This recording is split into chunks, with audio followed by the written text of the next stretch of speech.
you never think it's going to happen to you. Betrayal, real, gut-wrenching betrayal, is something you see in movies or read about in trashy romance novels. But when it happens in your life, it's quieter. It's like a knife sliding between your ribs, so smooth that at first, you don't even feel the pain. I found out yesterday.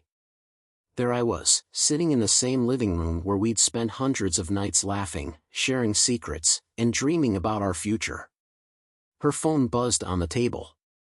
I wasn't looking for trouble, I swear I wasn't. But there it was, glowing on the screen. You looked amazing yesterday. When can we do this again? And the name beneath it? Tom. My best friend.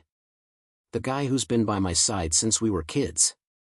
The guy who knew me better than anyone else, at least, I thought he did. For a moment, I froze. My brain didn't know what to do with what my eyes were seeing. I tried to rationalize it. Maybe it was a joke. Tom's sense of humor had always been borderline inappropriate. Or maybe there was some innocent explanation I hadn't thought of yet. But my gut already knew. I scrolled up. I don't even remember making the decision to do it, I just did. And with every message I read, the world I thought I knew started to unravel. Inside jokes that weren't meant for me. Playful banter that felt intimate. Too intimate. A whole conversation thread that made me feel like an outsider in my own life. When Laura walked into the room, she froze the second she saw me holding her phone. Her expression wasn't shock, it was something else. Guilt? Fear? What's this? My voice came out raw, trembling with the effort to stay calm. She didn't answer at first. Instead, she set her mug of tea down on the coffee table with careful precision, like she needed to control at least one thing in that moment. James, she finally said, her tone measured. Why are you looking at my phone? I held up the screen, the message still glowing like an accusation. Explain this. She glanced at the screen, then back at me. And then, God help me, she smiled. Are we seriously doing this right now? She said, crossing her arms. Her voice had that edge of sarcasm she always used to deflect. Doing what? I snapped. Talking about why my best friend is texting my girlfriend like he's auditioning for a rom-com? Her smile faltered. Just for a second. But then she rolled her eyes, like I was the one being ridiculous. James, it's not what you think. Tom's always been like that, flirty, over the top. You know how he is. I stood up, the chair scraping loudly against the floor. Don't stand there and act like I'm imagining things. This isn't harmless, Laura. This is, my voice caught in my throat. I couldn't even say the words. Jesus, James, she said, her voice rising in frustration. You're making a big deal out of nothing. Nothing? I laughed bitterly, shaking my head. You call this nothing? You've been sneaking around behind my back, and you have the audacity to stand there and call it nothing? Her face hardened. Sneaking around? Wow. Paranoid much? Maybe you should take a look at yourself before you start throwing accusations around.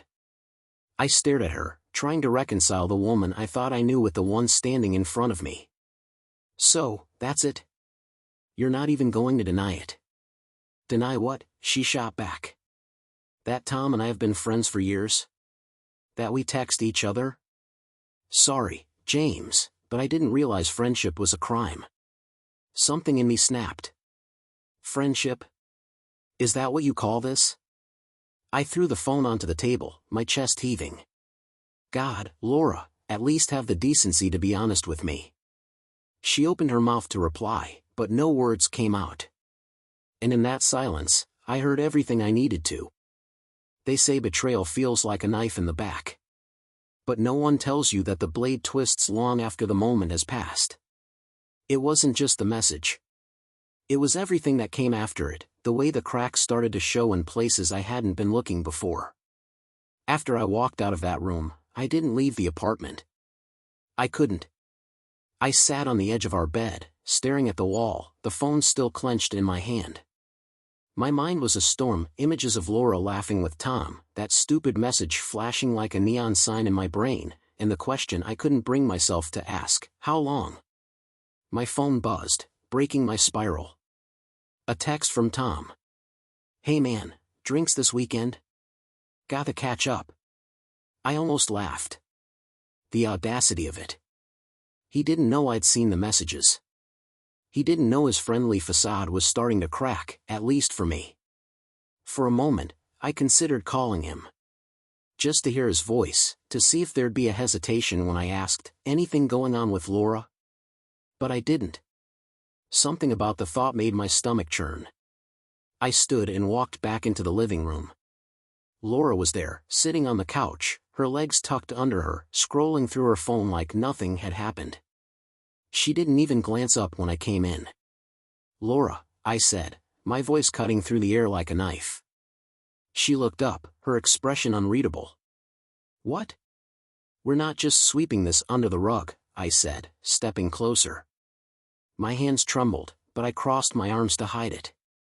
"I need to know the truth." She sighed, setting her phone down. "James, I already told you. There's nothing going on." "Don't," I snapped. "Don't sit there and pretend I'm making this up. You and Tom, what are you hiding?" For a moment, her face softened, and I thought maybe she'd finally come clean. But then she looked away, shaking her head. "You're overthinking it. You always do this." "Do what?"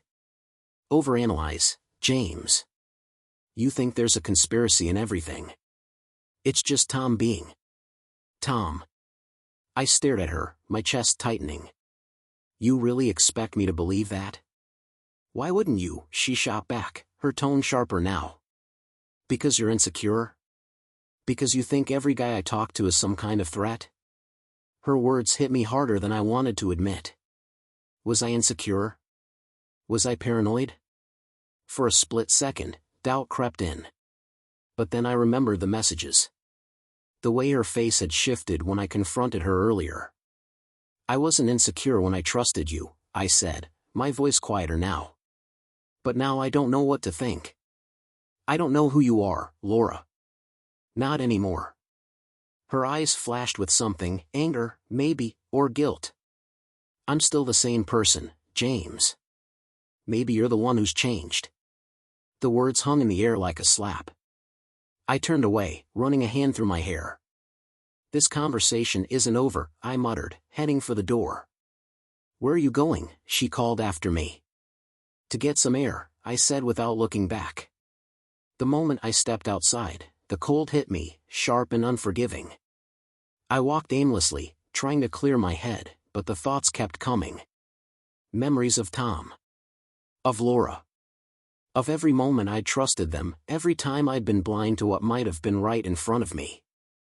I stopped at the corner of a street and leaned against a lamppost, pulling out my phone. My thumb hovered over Tom's name in my contact list. I wanted to call him. I wanted to scream at him, demand answers. But instead, I opened the message thread. "You looked stunning yesterday. When can we do this again?" I stared at it for what felt like hours.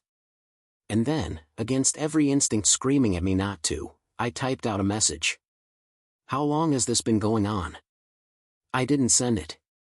Instead, I shoved my phone back into my pocket and walked home, the cold biting at my skin. When I got back, Laura was asleep on the couch, a blanket pulled over her. She looked peaceful, like none of this was weighing on her the way it was crushing me. I stood there for a long time, watching her.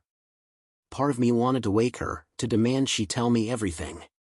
But another part of me, the part that was still holding on to the person I thought she was, couldn't do it.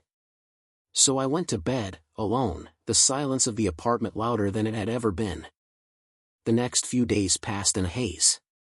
Laura acted like nothing had happened, smiling at me over breakfast, texting on her phone like she always did, even asking about my latest project with a forced kind of cheerfulness. I tried to play along, but every time I saw her phone light up, my stomach twisted. Was it Tom again? Another message filled with things I wasn't supposed to see? It didn't help that Tom was everywhere, his name popping up in group chats, his voice on speakerphone when Laura answered his calls. She didn't even try to hide it, as if daring me to say something. And I did. I tried. "Is that Tom again?" I asked one evening as she laughed at something on her phone. She glanced up, a flicker of annoyance crossing her face. "Yeah. He's telling me about some client he's working with." "Why?" "No reason," I muttered, turning back to my laptop. But there was a reason. There was always a reason. The turning point came at a dinner party. Laura and I had been invited to one of Tom's famous get-togethers, a casual affair with too much wine and just enough charm to keep everyone entertained. I didn't want to go, but Laura insisted. "It'll be good for you," she said, brushing a hand over my arm as if her touch could erase the tension between us. "You've been so stressed lately." "Stressed?" "Sure. Let's call it that." When we arrived, Tom greeted us at the door with his signature grin, the kind that always seemed too perfect to be real. "James, buddy," he said, clapping me on the shoulder. "Glad you could make it." I forced a smile, the words "how could you do this to me" clawing at the back of my throat. But I said nothing. Not yet.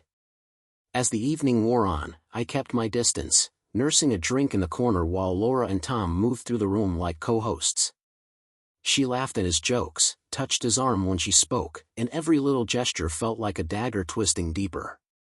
At one point, I caught Tom whispering something to her. She threw her head back, laughing in that way she used to laugh with me. That's when I lost it. "Tom," I said, my voice cutting through the chatter. "A word?" He looked surprised, but didn't hesitate. "Sure thing, man."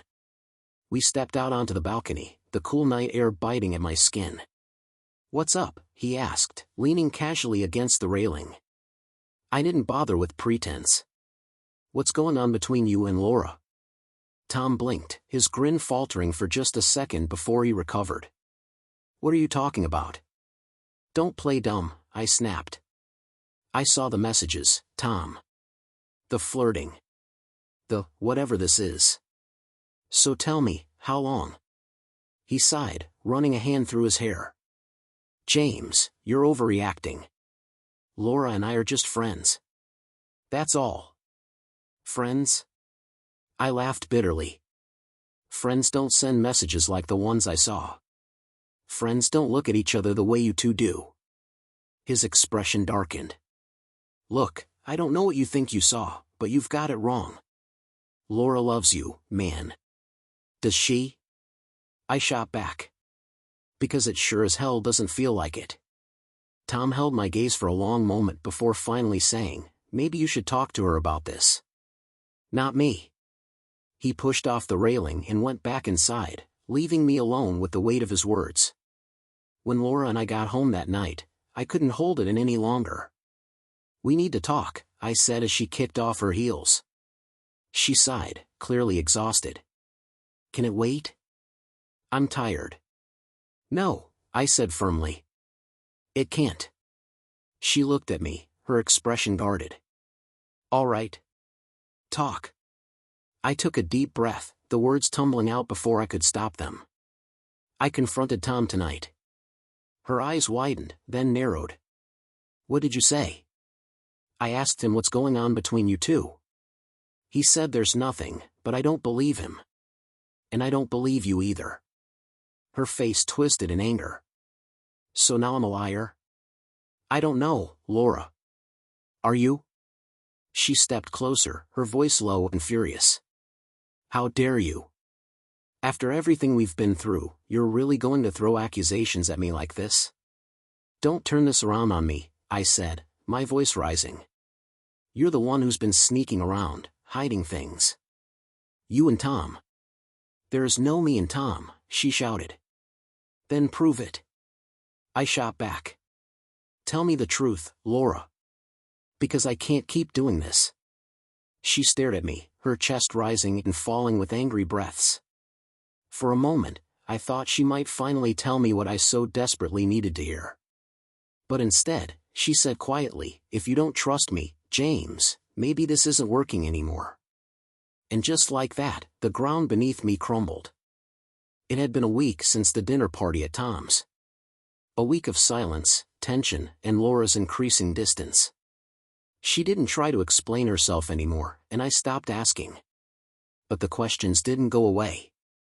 They just sat there, like stones in my chest, pressing harder every time I saw her glance at her phone or heard her laugh at something that didn't involve me. I decided to take the day off from work, unable to focus on anything but the gnawing suspicion in my mind. While Laura was out, probably at the gym or with friends, though I didn't care anymore, I sat at the kitchen table with a bottle of whiskey and my thoughts. I needed answers. That evening, when Laura came home, I was waiting for her. She walked in, a bag of groceries in her hand, her hair tied back in a messy ponytail. She froze when she saw me, sitting in the living room, the half-empty bottle of whiskey on the table in front of me. "James," she said cautiously, setting the bag down. "What are you doing?" "We need to talk," I said, my voice steady despite the fire burning in my chest. Her shoulders tensed. "Not this again." "Yes," I said firmly, standing up. "This again. Because we're not going to keep dancing around it, Laura. I can't do it anymore." She sighed, running a hand through her hair. "James, I'm tired. Can't we do this later?" "No," I stepped closer, my heart pounding. "We're doing this now. Tell me the truth, Laura. About you and Tom. About everything." Her eyes flashed with anger. "I already told you, there's nothing going on. Stop lying to me." I shouted, my voice echoing off the walls. "I saw the way you looked at him. I saw the messages. I know something is going on, so stop pretending I'm crazy." She stared at me, her face pale, her lips trembling as if she wanted to scream back. But then, to my shock, her shoulders slumped. She sat down on the couch, burying her face in her hands. "Laura," I said, my voice softer now. "Please. I need to know." When she finally looked up, her eyes were red, her expression a mixture of guilt and defiance. "You want the truth? Fine. Here it is." I held my breath, every muscle in my body tense. "Tom and we kissed. Once. A few months ago," she said, her voice barely above a whisper. Her words hit me like a sledgehammer. "A kiss," I repeated, my mind racing. "That's all?" "Yes," she said quickly, her eyes pleading. "It didn't mean anything, James. It was stupid, and I regretted it immediately." I laughed bitterly, pacing the room. "You regretted it? Then why didn't you tell me? Why did you keep seeing him, texting him, acting like nothing happened?" "Because I didn't want to lose you," she cried, tears streaming down her face. "I thought if I just buried it, it would go away. I thought I could fix it." "Fix it?" I stopped, turning to face her. "Laura, you didn't fix anything. You just made it worse." She stood, her hands shaking. "I know, James. I know I screwed up. But it didn't mean anything. I love you. I only love you." I stared at her, the woman I had planned to spend my life with, and all I could feel was a cold, hollow emptiness. "You should have told me," I said finally, my voice breaking. "You should have given me the choice to forgive you." "I was scared," she whispered. "I was scared you'd leave me." I shook my head, stepping back. "And now? What am I supposed to do now, Laura? Pretend this didn't happen? Pretend I can just trust you again?" She didn't answer, her silence louder than any words she could have spoken. I grabbed my jacket and headed for the door. "James, please," she called after me, her voice desperate. "Where are you going?" I turned back, my eyes meeting hers. "I don't know, Laura. I just need to get out of here." And with that, I walked out, leaving behind the woman I thought I knew and the life I thought we were building together. After Laura's ultimatum, "If you don't trust me, maybe we shouldn't be together," I hadn't slept. I stayed up that night, pacing the apartment, my mind racing with everything I wanted to say, everything I'd left unsaid. When morning came, she acted like nothing had happened. "Do you want eggs or just coffee?" she asked, her tone light, almost cheerful. I stared at her, trying to reconcile this version of Laura with the one who had walked away from me the night before. "Are we seriously not going to talk about this?" She sighed, placing her mug on the counter with a deliberate clink. "James, I'm exhausted. We keep going in circles, and I don't have the energy for it anymore. Either trust me, or don't." It was such a simple ultimatum, but it wasn't simple at all. Trust doesn't just reappear because someone demands it. That evening, I got a text from Tom. "Hey, let's grab a beer tonight. We need to talk." I hesitated. Talking to him again felt like stepping into a minefield, but part of me needed answers, more than I needed peace. When I arrived at the bar, Tom was already there, a pint in front of him. He waved me over, his smile strained. "James," he said as I slid into the seat across from him. "Thanks for coming." I folded my arms, waiting. He sighed, rubbing the back of his neck. "Look, I get why you're upset. But you have to believe me, there's nothing going on between Laura and me. She loves you, man." "Funny way of showing it," I muttered. Tom leaned forward, his voice dropping. "You're letting this ruin you, James.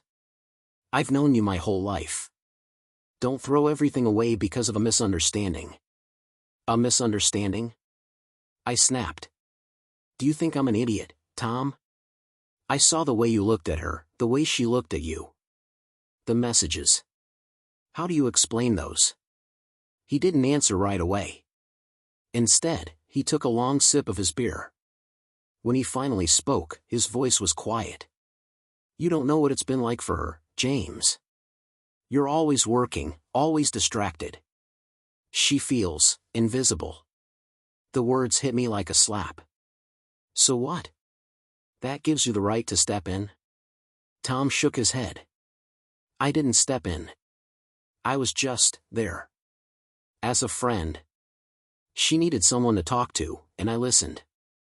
That's all." "Bullshit," I said, my voice shaking. "If it was just talking, why the flirting? Why the lies?" He met my gaze, unflinching. "Because she didn't know how to tell you she was unhappy. And I didn't know how to tell you I saw it." I pushed back from the table, my chest heaving. "You saw it, huh? And instead of helping us fix it, you just made it worse." Tom didn't try to stop me as I stood. He just said, "James, you need to talk to her. Really talk to her. Or you'll lose her." When I got home, the apartment was quiet. Laura was sitting on the couch, scrolling through her phone. She looked up when I walked in, her expression guarded. "Where were you?" she asked. "With Tom," I said flatly. Her face paled slightly. "What did he say?" "Does it matter?" I shot back. "You've already decided I'm the problem here, haven't you?" Laura stood, crossing her arms. "I've decided that I can't keep living like this, constantly under a microscope, constantly defending myself. It's exhausting, James." "Exhausting?" I barked out a bitter laugh. "You think this isn't exhausting for me? Wondering if the person I love is lying to me? Watching my best friend act like nothing's wrong? Then why are you still here?" she snapped. The question hung in the air, heavy and suffocating. "I don't know," I admitted finally, my voice breaking. "Maybe because I'm too stupid to let go. Or maybe because I still believe in the person you used to be." She flinched, like I'd struck her. "That's not fair." "Isn't it?" I said. "You tell me, Laura. What's fair about any of this?" She didn't answer. Instead, she grabbed her coat and walked to the door. "I'm going for a walk," she said without looking back. When the door clicked shut behind her, I sank onto the couch, burying my face in my hands. Tom was right. I was losing her. The question was, did I even want to save her anymore? The night Laura walked out, I stayed on the couch, staring at the door like an idiot. I don't know what I expected. That she'd come back? That she'd admit everything and apologize? That I'd find some miraculous way to forgive her? But she didn't come back. I sat there for hours, the silence of the apartment suffocating. My mind played cruel tricks, dragging up memories of her laugh, the way she'd tuck her hair behind her ear when she was nervous, the nights we spent planning a future I now realized would never happen. At some point, I fell asleep, and when I woke up, the room was cold, and she still wasn't home. The next morning, I found her in the kitchen, sipping coffee like nothing had happened. She was scrolling through her phone, her face a mask of calm indifference. "You didn't come home last night," I said, my voice hoarse from the weight of everything I didn't say. She looked up, her expression unreadable. "I needed space." "Space?" I laughed bitterly. "Is that what we're calling it now?" "James," she said, setting down her mug, "I can't keep doing this. The accusations, the fights, it's killing us." "No, Laura," I said, stepping closer. "What's killing us is the lies. The secrets. You and Tom." "There is no me and Tom," she snapped, her voice rising. "Then why does it feel like there is?" I demanded. She stared at me, her eyes filling with tears. But instead of breaking, she said something I didn't expect. "Because you stopped seeing me a long time ago, James." I froze. "What are you talking about?" I asked, though her words cut deeper than any answer she could give. "You were always working," she said, her voice shaking. "Always distracted. And when you weren't, it was like I didn't exist. Tom was easy. He listened. He noticed me. But nothing happened, James. I swear to you, nothing happened." Her words hung in the air, heavy and desperate. And for a moment, I wanted to believe her. I wanted to believe that the woman I loved was still there, buried under all the pain and doubt. But then I thought of the messages. The glances. The nights I lay awake, wondering what I'd missed. "Do you really expect me to believe that?" I asked, my voice barely above a whisper. Her tears spilled over, but she didn't wipe them away. "I don't know what else to say." "Then don't," I said, turning away. "There's nothing left to say." Laura packed her things that evening. She didn't say much, just a quiet, "I'm sorry," as she closed the door behind her. For the first time in weeks, the apartment was truly silent. And I hated it. I tried calling Tom later that night. Not to yell, not to accuse, but to tell him what had happened. He didn't pick up. Instead, I got a text a few hours later. "James, I'm sorry. I didn't mean for any of this to happen. If I could take it back, I would." I stared at the message for a long time before replying. "You can't take it back. And you can't fix it. It's been months now. Laura and I haven't spoken since she left, and Tom hasn't tried to reach out again." The emptiness that followed their departure was unbearable at first, but slowly, I've learned to live with it. Sometimes I wonder if things could have been different, if I'd noticed sooner, if I'd fought harder, if I'd been the man Laura needed me to be. But then I remember the look in her eyes that morning in the kitchen, the mix of guilt and defiance, and I know the truth. Some things are too broken to fix. They say betrayal feels like a knife in the back.